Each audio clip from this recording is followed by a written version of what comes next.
പ്രിയപ്പെട്ട പ്രേക്ഷകരെ, കേരളത്തിനുള്ള 4 ട്രെയിനുകളും ഇന്ന് പ്രധാനമന്ത്രി നരേന്ദ്രമോദി ഫ്ളാഗ് ഓഫ് ചെയ്തു. മറ്റ് കേന്ദ്ര പദ്ധതികളും ഉദ്ഘാടനം ചെയ്തു. വികസിത കേരളത്തിലൂടെ മാത്രമേ വികസിത ഭാരതം എന്നൊരു സ്വപ്നം പൂർണ്ണമാവുകയുള്ളൂ എന്ന് പ്രധാനമന്ത്രി പറഞ്ഞു. കേരളത്തിന് പദ്ധതികൾ അനുവദിച്ചതിൽ പ്രധാനമന്ത്രിയോട് മുഖ്യമന്ത്രി നന്ദിയും പറഞ്ഞു.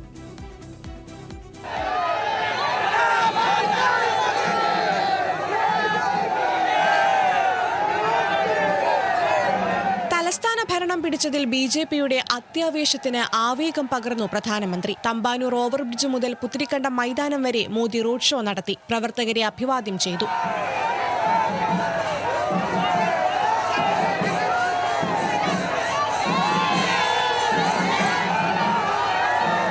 പുത്തിരിക്കണ്ടം മൈതാനത്തെ ഔദ്യോഗിക വേദിയിൽ വിവിധ കേന്ദ്ര പദ്ധതികൾ പ്രധാനമന്ത്രി ഉദ്ഘാടനം ചെയ്തു. 3 അമൃത് ഭാരത് എക്സ്പ്രസുകൾ ഉൾപ്പെടെ 4 ട്രെയിനുകൾ പ്രധാനമന്ത്രി ഫ്ളാഗ് ഓഫ് ചെയ്തു.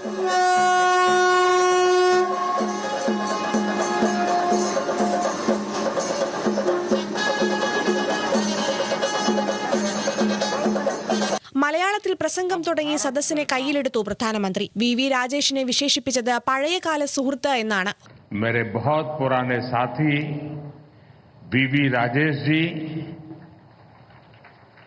കേന്ദ്ര പദ്ധതികൾ എണ്ണിപ്പറഞ്ഞ പ്രധാനമന്ത്രി വികസിത കേരളത്തിലൂടെ മാത്രമേ വികസിത ഭാരതം എന്ന സ്വപ്നം പൂർണ്ണമാകുകയുള്ളൂ എന്ന് പ്രഖ്യാപിച്ചു. വികസിത് കേരള സേ ഹി വികസിത് ഭാരത് കാ സപ്ന പൂരാ ഹോഗാ. इसमें केंद्र सरकार पूरी शक्ति से केरला के लोगों के साथ खड़ी है. കേരളത്തിന് പദ്ധതികൾ അനുവദിച്ചതിൽ പ്രധാനമന്ത്രിയോട് മുഖ്യമന്ത്രി പിണറായി വിജയൻ നന്ദി അറിയിച്ചു. സംതൃപ്തിയുടെ നിമിഷമെന്നായിരുന്നു പിണറായിയുടെ പരാമർശം. This is a cherished moment of satisfaction to the state government as we have been consistently seeking the union government's green signal for many of these projects. I take this opportunity to express our sincere gratitude to the Honorable Prime Minister for having cleared these projects. ഉദ്ഘാടന വേദിയിലേക്ക് വന്ന പിണറായിയെ എഴുന്നേറ്റുപോയി കൈപിടിച്ചു കൊണ്ടുവരികയായിരുന്നു നരേന്ദ്രമോദി. റെയിൽവേയുടെ ഉപഹാരമായി ഗീതോപദേശത്തിന്റെ ചിത്രം മോദിക്ക് കൈമാറി. വിമാനത്താവളത്തിൽ മുഖ്യമന്ത്രിയും ഗവർണറും ചേർന്നാണ് പ്രധാനമന്ത്രിയെ സ്വീകരിച്ചത്. ന്യൂസ് മലയാളം, തിരുവനന്തപുരം.